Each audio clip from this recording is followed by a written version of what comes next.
We work with children from 9 years old up to young people who are 18. We work with primary schools, secondary schools and a special school.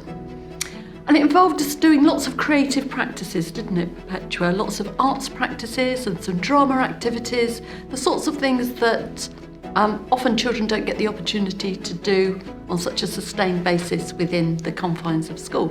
The first day of the project was to look backwards in order to look forwards, but also to do so collectively. Students from many different schools across the area brought objects that were personal to them, that said and spoke to them about their experiences during the pandemic, which of course were uncertain times for everyone. But the idea was not just to dwell on that uncertainty and those feelings, but to bring those objects together as a kind of collective memory or perhaps a collective movement. Students brought the objects and we assembled them into a kind of installation or sculpture, but also we did drumming together, because one of the key aspects of the project is to create with uncertainty, and it's to move with uncertainty, and it's to begin to mobilize those feelings of uncertainty to take them into different places.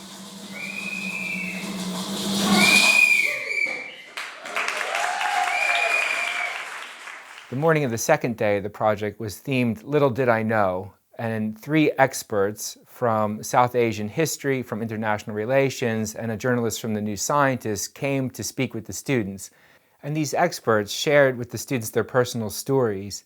And in so doing, they weren't trying to emphasize moments of knowing or of authority, but rather to think through the moments of uncertainty that shaped their lives and their careers, not as moments of weakness or of unknowing, but of opportunities to know and to explore further.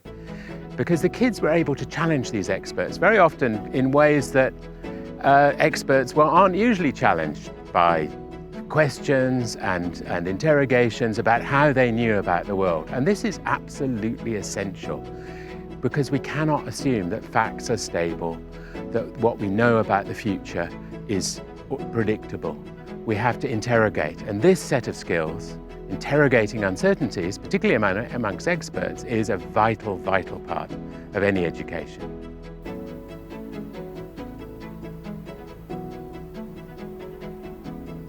And as you may have guessed, I study bees and flowers. So I thought we could do a little demonstration today of how pollination works, and then think about what might happen if we don't have any pollinators. So I've already got a couple of bees, but I need some flowers as well. So who would like to be a flower? The use of food as a stimulus was interesting. Like this quote, for example. Yeah, it's crazy to think like when you eat an apple, you don't know like how much that's been through. Like your clothes, your shoes, your socks, your food. It's crazy how much effort people put into that just so you can eat it.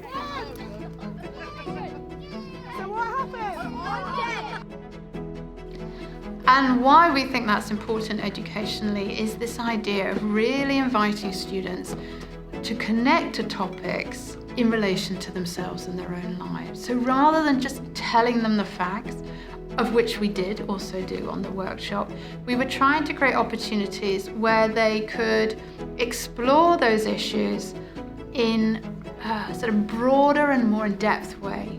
So we allowed or enabled or supported them to engage in how they felt, but also to engage with their whole bodies, whether it's tasting, feeling, hearing, and to really give them that moment to be playful, but seriously playful.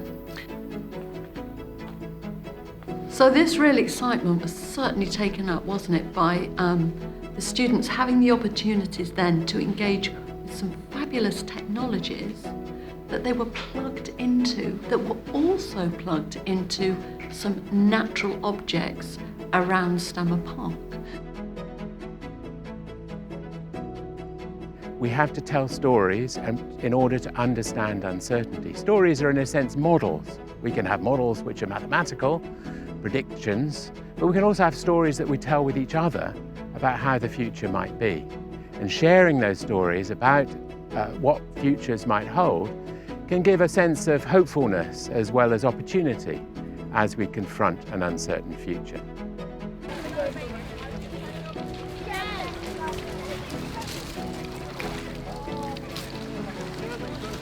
I found some shells and I'm just digging for more shells.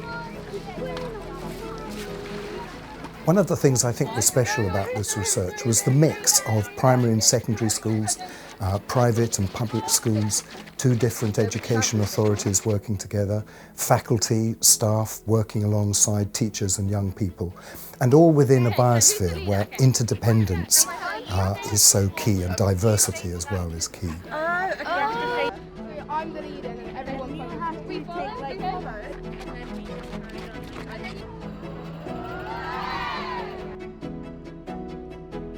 In the way that we all had to connect to each other in the minutiae of a moment held all sorts of uncertainties about would it work? How did I feel about being next to a certain person? Could I do this? What were the sort of sensations, the bodily sensations I was feeling in these rather unfamiliar acts? So the third and final activity of the day involved an expert biologist, scientist emerging onto the beach from the sea.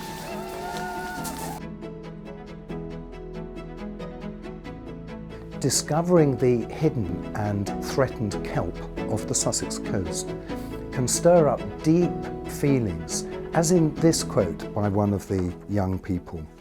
We need to focus on, like, not small, but like big things, like kelp, and not just ourselves to stay alive, because we're talking about maybe us not getting enough food, or a whole ecosystem dying.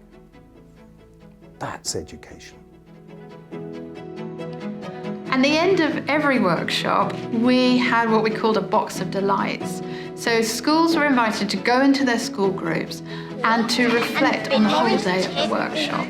So on the beach day, for example, they were invited to write a message in a bottle.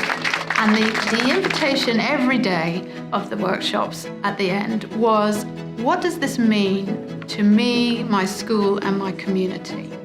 So we asked them to reflect on what they'd done, what they'd seen, what they'd tasted, what they'd heard, what they'd smelt, and what they'd felt, and to think, what does actually this mean for them individually in terms of their own lives or within their families or other groups, but also as a school community, what might they take on board? What might change? What might they do as a result of what they've experienced that day?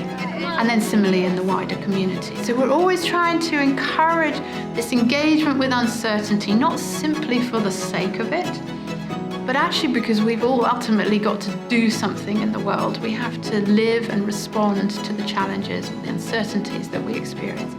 So we were always bringing it back to, well, actually, what does this mean? What will I do with it? How will it change me and my life and those around me?